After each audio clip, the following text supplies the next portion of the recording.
అనుకోని బహుమతి. ఒక జంట పెళ్ళైన కొత్తలో చాలా కష్టాలు పడ్డారు. ఆర్థికంగా ఎన్నో ఇబ్బందులు ఎదుర్కొన్నారు.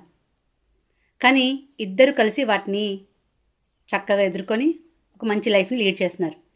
ఒకరోజు భార్య భర్తకి ఒక చిన్న గిఫ్ట్ ఇచ్చారు. అది ఒక చిన్న పుస్తకం. దానిలో వారిద్దరి ఫోటోలు, అతని చిన్ననాటి ఫోటోలు, అవన్నీ కూడా జ్ఞాపకాలుగా చేసి చక్కగా తయారు చేసి గిఫ్ట్గా ఇచ్చారు. అప్పటికి పెళ్ళై 30 ఏళ్ళు దాటింది.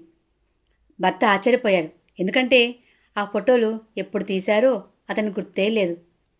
భార్య చిన్నగా నవ్వి, నేను మన పెళ్లి జరిగిన రోజు నుండి మీకోసం చిన్న చిన్న గిఫ్ట్ తయారు చేస్తున్నాను అని చెప్పింది. భర్తకి ఎంతో సంతోషం కలిగింది. తన భార్య తనపై ఎంతగానో ప్రేమ చూపిస్తుందని అర్థం చేసుకున్నారు. ఎన్ని బాధలు పడినా, ఇబ్బందులు ఎదుర్కొన్నా మంచి జ్ఞాపకాలు ఎప్పుడూ సంతోషాన్ని ఇస్తాయి. అందుకే ఒకరికొకరు మంచి గిఫ్ట్స్ ఇచ్చుకోవాలి. అది చిన్నదా లేదా పెద్దదా ఏదైనా కావచ్చు. మీరేమంటారండి? మరి మీరు గిఫ్ట్స్ ఇస్తారా?